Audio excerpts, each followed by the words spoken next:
So today I'm gonna continue reading the chapter 32 and 3. The last chapter is 36, so it's almost coming to the end. And yeah, let's just dive in because I think it's a bit long. Yeah. Pinocchio's ears become like those of a donkey. In a little while, he changes into a real donkey and begins to bray. Everyone, at one time or another, has found some surprise awaiting him, of the kind which Pinocchio had on that eventful morning of his life. There are but few.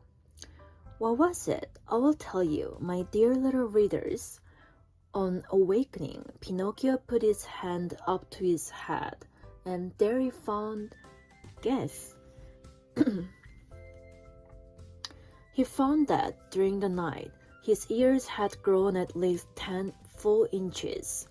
You must know that the marionette, even from his birth, had very small ears, so small indeed that to the naked eye they could hardly be seen. Fancy how he felt when he noticed that overnight those tiny organs had become as long as shoe brushes.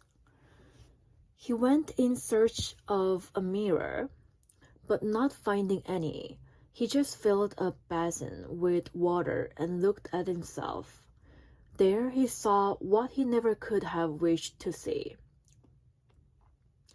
His manly figure was adorned and enriched by a beautiful pair of donkey's ears.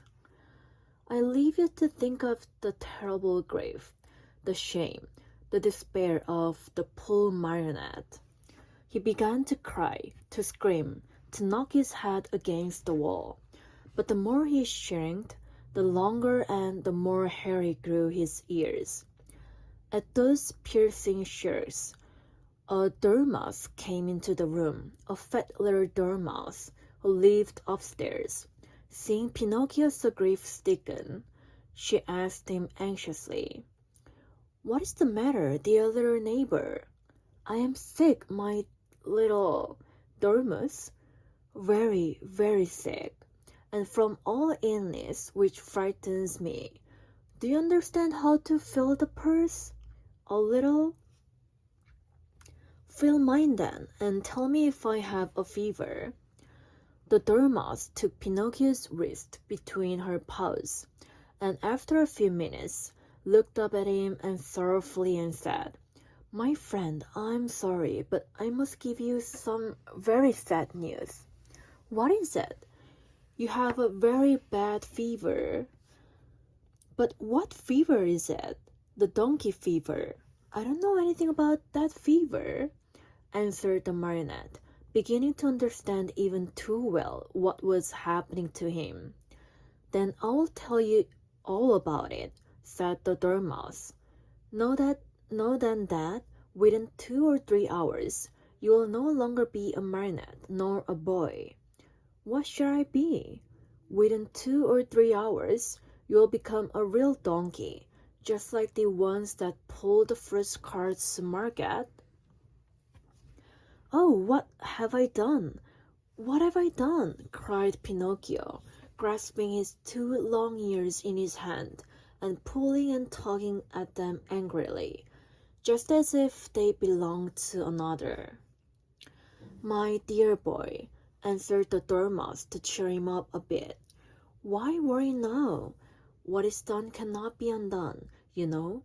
Fate has decreed that all lazy boys who come to hate books and schools and teachers and spend all their days with toys and games must sooner or later turn into donkeys."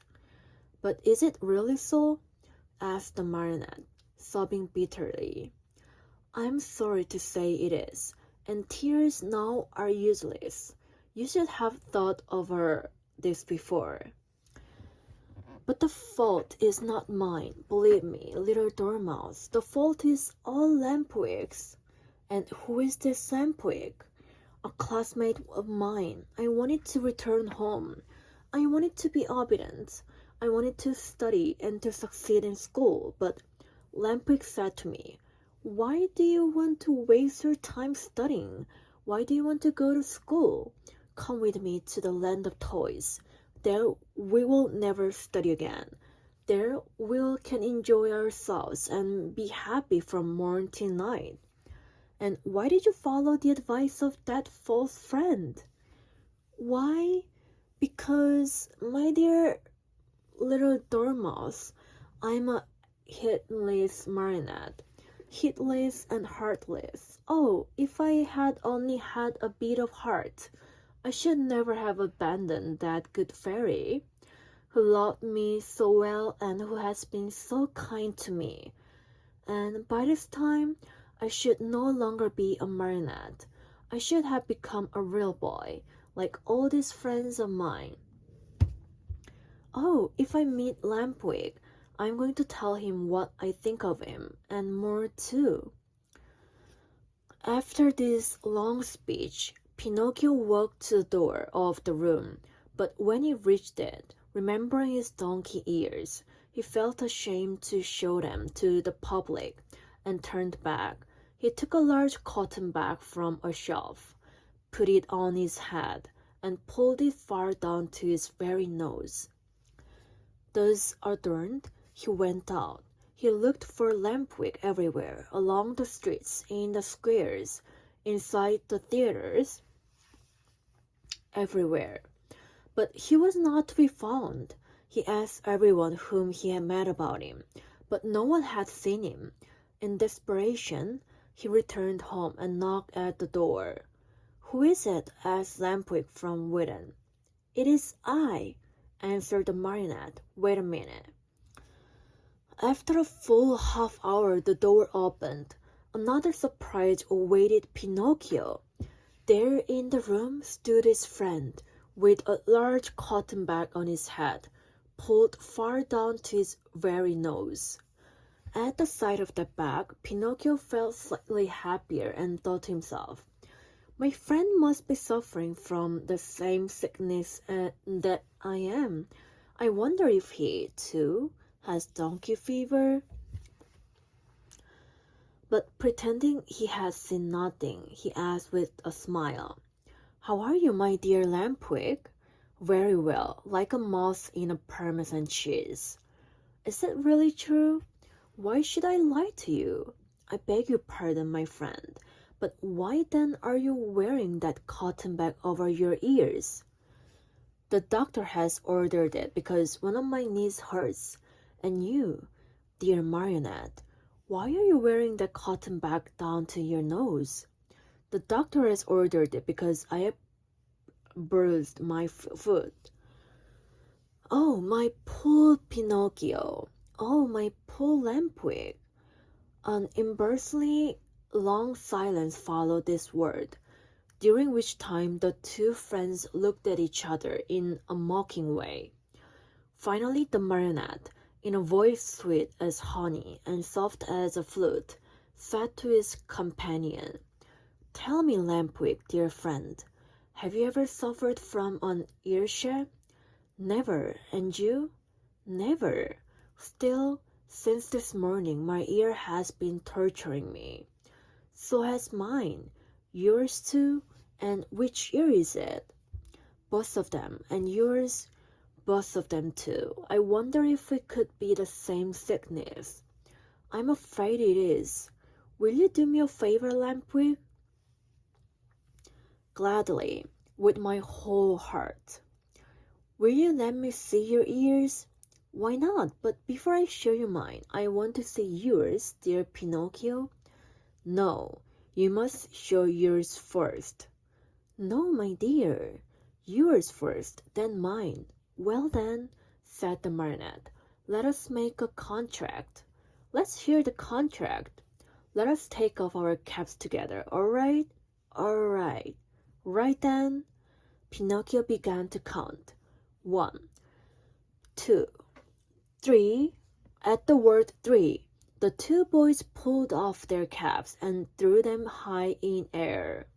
And then a scene took place which is hard to believe, but it is all too true. The marionette and his friend Lampwick, when they saw each other both stricken by the same misfortune, instead of feeling sorrowful and ashamed, began to poke fun at each other, and after much nonsense, they ended by bursting out into hearty laughter. They laughed and laughed and laughed again, laughed till they edged, laughed till they cried. But all of a sudden, Lampwick stopped laughing. He tortured and almost fell. Pale as a ghost, he turned to Pinocchio and said, "Help! Help, Pinocchio! What is the matter? Oh, help me! I can no longer stand up." "I can't either," cried Pinocchio, and his laughter turned to tears as he stumbled about helplessly. They had hardly finished speaking when both of them fell on all fours and began running and jumping around the room. As they ran, their arms turned into legs, their faces lengthened into snots, and their backs became covered with long gray hairs. This was humiliation enough, but the most horrible moment was the one in which the two poor creatures felt their tails appear. Overcome with shame and grief, they tried to cry and bemoan their fate. But what is done can't be undone. Instead of moans and cries, they burst forth into loud donkey brays, which sounded very much like "Ho! Ho! Ho!" At that moment, a loud knocking was heard at the door, and a voice called to them, "Open! I am the little man, the driver of the wagon which brought you here. Open, I say, or beware." And, well, it's too long. Chapter 33. Maybe, let me see. No, chapter 36 is too long, so I have to read until 33. Pinocchio, having become a donkey, is bought by the owner of a circus, who wants to teach him to do tricks. The donkey becomes lame and is sold to a man who wants to use his skin for a drumhead. Very sad and downcast were the two poor little fellows as they stood and looked at each other. Outside the room, the little man grew more and more impatient, and finally gave the door such a violent kick that it flew open. With his usual sweet smile on his lips, he looked at Pinocchio and Lampwick and said to them, "Fine work, boys, you have brayed so well. So well that I recognize your voices immediately, and here I am." On hearing this, the two donkeys bowed their head in shame, dropped their ears, and pulled their tails between their legs. At first, the little man pat and caressed them and smoothed down their hairy coats. Then he took out a curry comb and worked over them till they shone like glass. Satisfied with the looks of the two little animals, he brayed them and took them to a marketplace far away from the land of toys, in the hope of selling them at a good price. In fact, he did not have to wait very long for an offer. Lampwick was bought by a farmer whose donkey had died the day before. Pinocchio went to the owner of a circus, who wanted to teach him to do tricks for his audiences. And now do you understand what the little man's profession was? This horrid little being, whose face shone with kindness, went about the world looking for boys, lazy boys, boys who hated books, boys who wanted to run away from home, boys who were tired of school. All these were joy and his fortune. He took them with him to the land of toys and let them enjoy themselves to their heart's content. When, after months of all play and no work, they became little donkeys, he sold them on the marketplace. Wow. Marketplace. In a few years, he had become a millionaire. What happened to Lampwick, my dear children, I do not know. Pinocchio, I can tell you, met with great hardships even from the first day. After putting him in a stable, his new master filled his manger with straw, but Pinocchio, after tasting a mouthful, spat it out. Then the man filled the manger with hay, but Pinocchio did not like that any better. "Oh, you don't like any hay either?" he cried angrily. "Wait, my pretty donkey, I'll teach you not to be so particular." Without more ado, he took a whip and gave the donkey a hearty blow across the legs. Pinocchio screamed with pain, and as he screamed he brayed, How! I can't digest straw." "Then eat the hay," answered his master, who understood the donkey perfectly. How?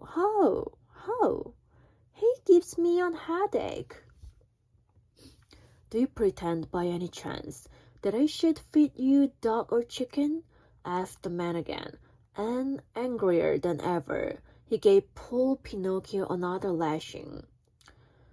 At that second beating, Pinocchio became very quiet and said no more.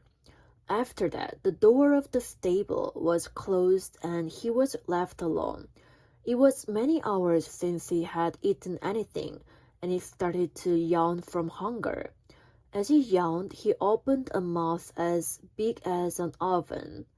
Finally, not finding anything else in the manger, he tasted the hay. After tasting it, he chewed it well, closed his eyes, and swallowed it.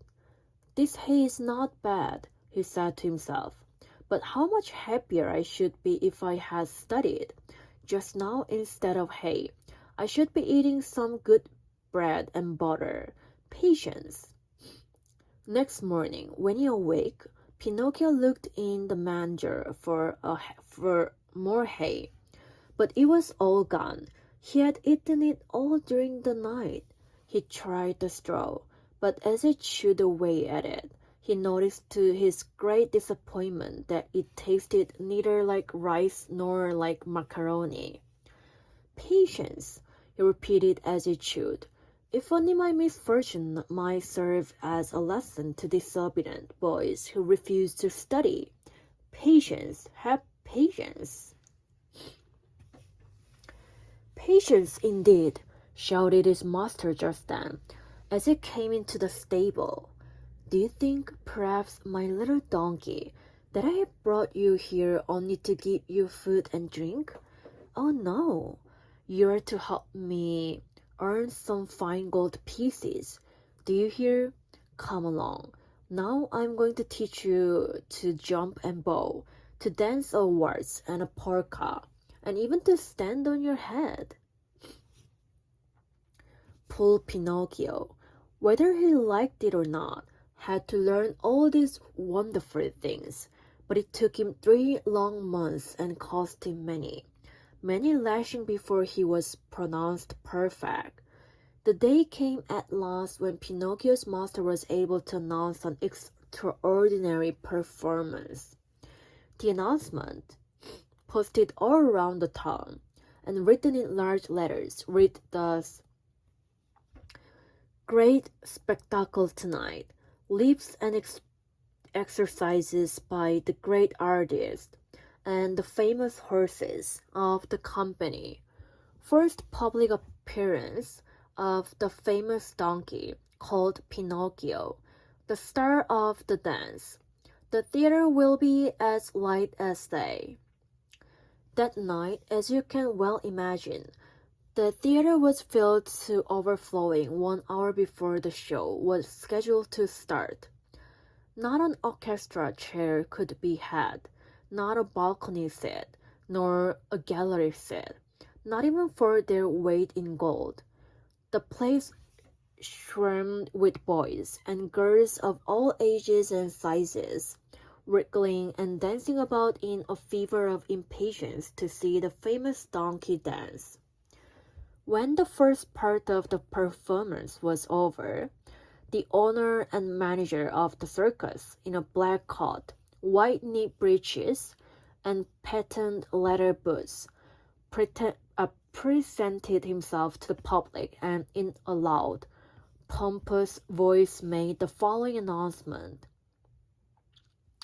Most honored friend, gentlemen and ladies, your humble servant, the manager of the theater, present himself before you tonight in order to introduce to you the greatest, the most famous donkey in the world, a donkey that has had a great honor in its short life of performing before the kings and queens and emperors of all the great court of Europe. We thank you for your attention. This speech was greeted by much laughter and applause, and the applause grew to a roar when Pinocchio, the famous donkey, appeared in the circus ring. He was handsomely arranged. A new bridle of shining leather with buckles of polished brass was on his back. 2 white camels were tied to his ears. Ribbons and tassels of red silk adorned his mane, which was divided into many curls. A great sash of gold and silver was fastened around his waist, and his tail was decorated with ribbons of many brilliant colors. He was a handsome donkey indeed. The manager, when introducing him to the public, added this word. Most honored audience, I shall not take your time tonight to tell you of the great difficulties which I have encountered while trying to tame this animal. Since I found him in the wild of Africa, observe, I beg of you, the savage look of his eyes. All the means used by centuries of civilization in subduing wild beasts failed in his case. Wow, it doesn't make any sense. Yeah. I had finally to resort to the gentle language of the whip in order to bring him to my will, with all my kindness. However, I never succeed in gaining my donkey's love. He is still today as savage as the day I found him. He still fears and hates me, but I have found in him one great redeeming feature. Do you see this little bump of his forehead? It is this bump which gives him his great talent of dancing and using his feet as nimbly as a human being. Admire him. The great spectacle will take place at 11 o'clock in the morning. The manager bowed and then turned to Pinocchio and said, Ready, Pinocchio, before starting your performance, salute your audience. Pinocchio obediently bent his 2 knees to the ground and remained kneeling until the manager, with the crack of the whip, cried sharply, Walk!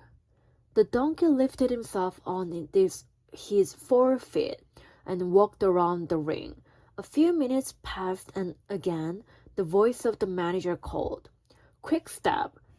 And Pinocchio obediently changed his step. Gallop! And Pinocchio galloped. Full speed!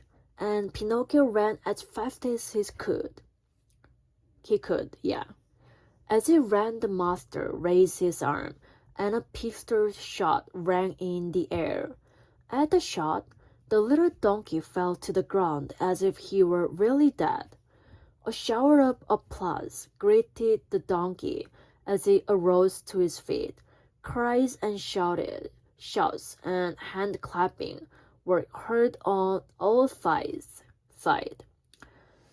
At all that noise, Pinocchio lifted his head and raised his eyes. There, in front of him, in a box sat a beautiful woman. Around her neck she wore a long gold chain, from which hung a large medallion. On a medallion was painted the picture of a marionette. "That picture is of me. That beautiful lady is my fairy," said Pinocchio to himself, recognizing her. He felt so happy that he tried to his best to cry out, "Oh, my fairy! My own fairy!" But instead of words, a loud braying was heard in the theater, so loud and so long that all the spectators,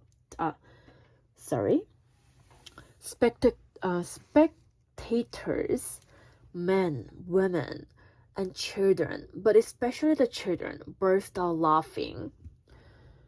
Then, in order to teach the donkey that it was not good manners to bray before the public, the manager hit him on the nose with the handle of the whip.